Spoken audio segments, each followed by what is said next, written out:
안녕하세요. 다시나루입니다.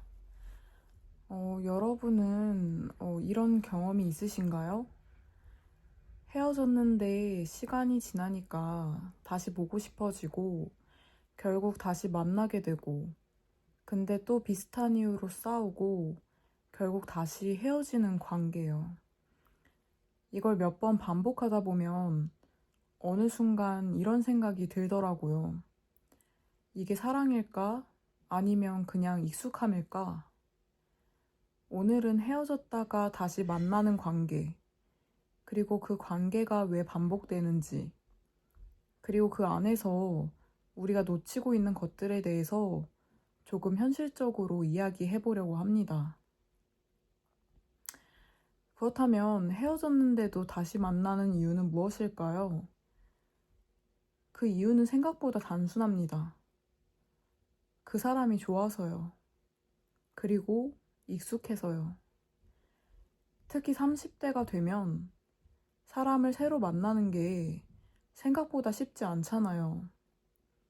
시간도 부족하고, 감정도 예전처럼 가볍게 쓰지 못하고, 무엇보다 이 사람보다 나은 사람을 만날 수 있을까? 이런 현실적인 고민이 같이 따라옵니다. 그래서 우리는 이미 알고 있는 사람, 이미 감정을 나눠봤던 사람에게 다시 돌아가게 됩니다. 그런데 여기서 중요한 건 하나입니다. 헤어지게 만들었던 이유는 그대로라는 거예요. 예를 들어서 그 사람과의 연락 문제, 가치관 차이, 감정 표현 방식, 상대에 대한 존중이 부족했다면 이런 것들이 해결되지 않은 상태에서 다시 만나게 되면 결국은 재회가 아니라 중단되었던 문제의 재시작이 됩니다. 그래서 재회는 사실 다시 시작이 아니라 같은 구간의 반복인 경우가 많습니다. 저도 이전 연애에서 헤어졌다가 다시 만나고 또 헤어지고 또 다시 만나고 이걸 몇 번씩이나 반복해 봤습니다. 그때 느낀 건 딱 하나였어요. 사람은 쉽게 바뀌지 않는다. 그리고 관계도 노력 없이 달라지지 않는다. 처음에는 이번엔 다르게 해보자 이렇게 시작합니다.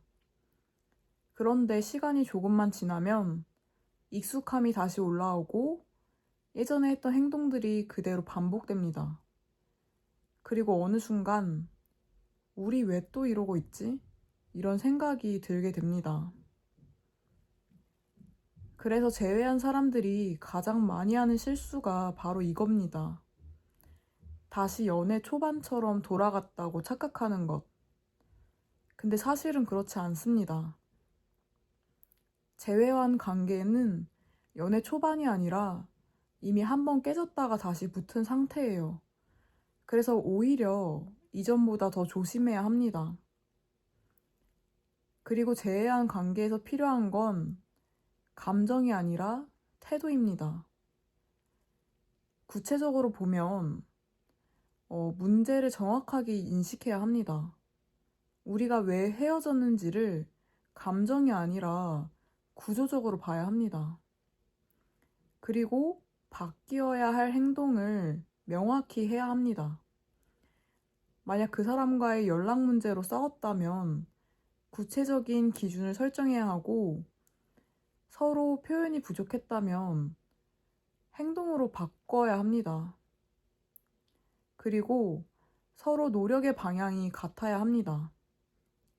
헤어진 뒤에 다시 만났을 때에 한 사람만 노력하면 그 관계는 오래가지 못합니다. 그래서 재회했는데 또 헤어지는 이유는 단순합니다. 같은 문제를 다르게 풀지 못했기 때문.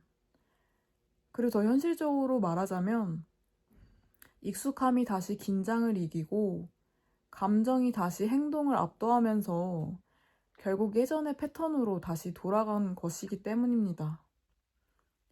그래서 많은 경우 재회는 확인 과정이 됩니다. 아, 우리가 안 맞는 게 많았구나. 그래서 이 질문을 한번 해보셨으면 좋겠습니다. 나는 이 사람과 다시 만나고 싶은 걸까? 아니면 그때의 감정이 그리운 걸까? 이 질문을 구분하지 못하면 우리는 계속 같은 선택을 반복하게 됩니다. 30대의 연애는 감정만으로 유지되지 않습니다. 시간, 에너지, 현실적인 조건, 이 세 가지가 같이 들어갑니다. 그래서 더더욱 좋아서 다시 만난다는 선택은 조금 더 신중해질 필요가 있습니다. 그래서 제가 생각하는 재회가 의미 있으려고 하면 단 하나, 같은 사람이지만 다른 방식으로 관계를 만들어야 한다라는 것입니다. 그게 안 되면 재회는 결국 반복입니다. 헤어졌다가 다시 만나는 관계가 절대 나쁘다라는 건 아닙니다.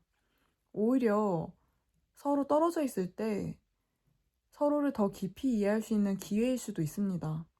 그런데 그 기회를 그대로 흘려보내면 그건 그냥 반복일 뿐입니다.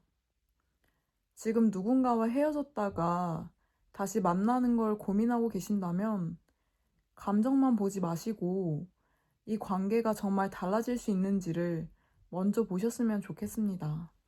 오늘도 들어주셔서 감사합니다.